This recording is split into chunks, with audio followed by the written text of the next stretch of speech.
Have you ever wondered what really happens after a person dies? I mean, seriously, after death, what actually takes place? Does the soul really separate from the body? And is it true that after death, a person's soul can communicate with other souls that have already passed away? Is it actually possible for a dead person to come back to life? Well, let's try to understand all of this, with the help of science. People often say that Yamraj's messengers come and forcefully pull a person's soul out of their body when their time has come. But what really happens after you go into that state of non-existence? Do these messengers of Yama truly exist? Let's find out. So hey everyone, you must have wondered too, what really happens after death? To understand this, we need to go through a story, because sometimes stories explain mysteries better than logic. This story begins years ago, when there was a boy who had accidentally taken too much medicine. Because of that, he got terribly sick. Soon after, an ambulance arrived at his house, and he was taken inside to be rushed to the hospital. While in the ambulance, something shocking happened. His heart suddenly stopped beating. The doctors there looked at the screen and said, "He's gone. He's dead." But then, 1 minute later, something miraculous took place. Everyone was stunned, because the boy's heart started beating again. That same boy came back to life. And what happened next was even more shocking. That boy started describing everything that had happened during the 1 minute when everyone thought he was dead. He said he could hear all the conversations the doctors were having, every single one. Nobody believed him at first. They thought he was joking or hallucinating. But then, he described exactly what the doctors had said inside that ambulance. Not only that, he also described precisely when the ambulance turned right, when it turned left, and the exact time it reached the hospital. Everyone there was stunned. They couldn't believe that a boy who was declared dead could recall all those details. So how was he able to hear and remember everything when technically he was no longer alive? And not only that, how did he return to life? You'd be surprised to know, this isn't just one story. There are many such stories, and these stories are known as near-death experiences. There was a scientist named Charles Bruce who was incredibly curious about what happens after death.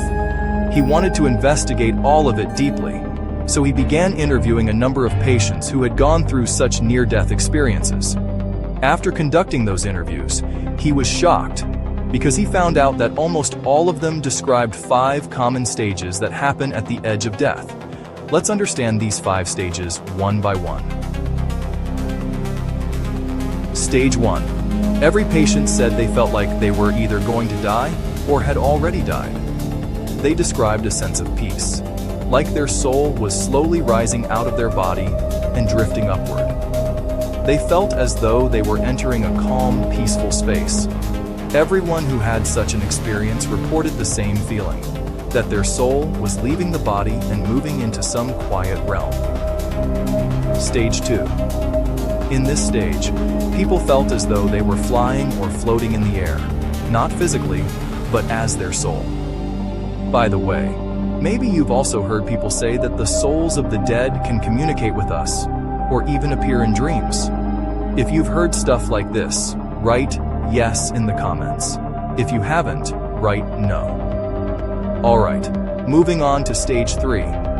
In this stage, a large number of people said they began talking with others who had already died, especially with loved ones who were very close to them in life, but were no longer on this earth. Stage 4. This one's even more intense.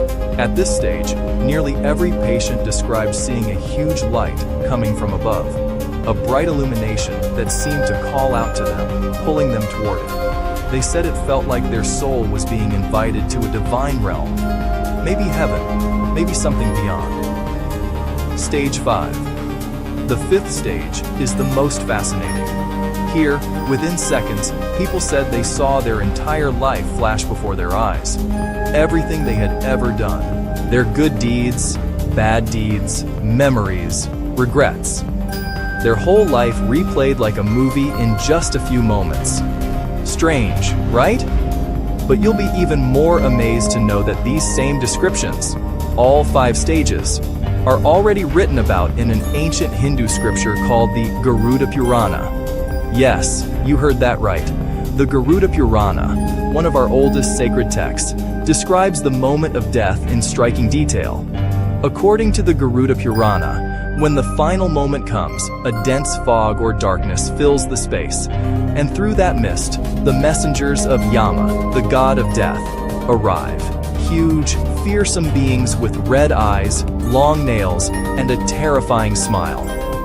In that text, three main things are written about death. Death doesn't happen instantly.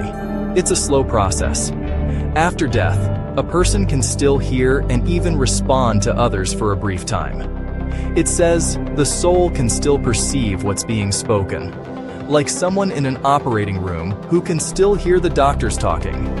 The soul eventually separates from the body and moves away. Pretty fascinating, right? But now, let's look at what modern science says. According to science, when a person is dying, the heart, which pumps blood throughout the body, eventually stops beating. Once that happens, the blood flow stops, which means oxygen can no longer reach the organs. Because of that, the organs begin to fail one by one. Then, whatever little oxygen remains in the body is directed to the brain because it's the most demanding organ.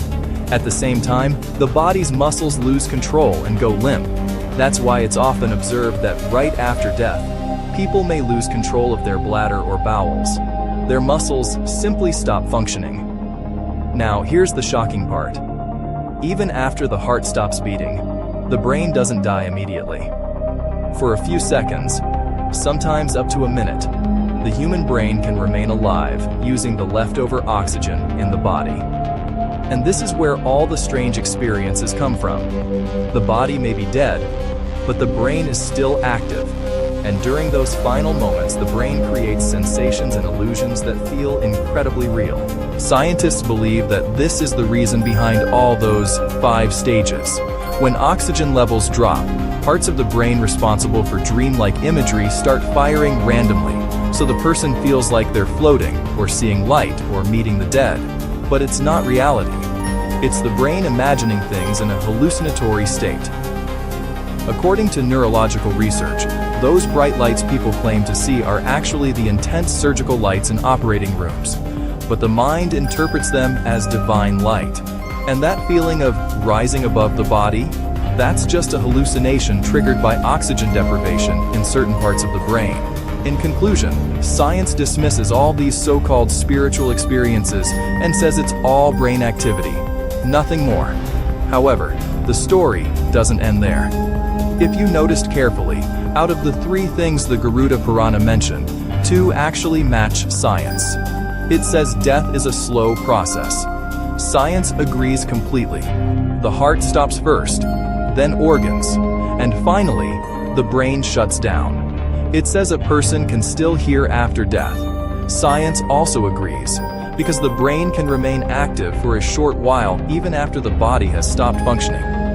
But that third point, the one saying the soul separates from the body, science says it's not true. Yet, think about it. If 2 of the 3 statements from the ancient text turn out to be true according to modern science, is it really impossible that the third one might be true too? Maybe today's science just isn't advanced enough to detect it.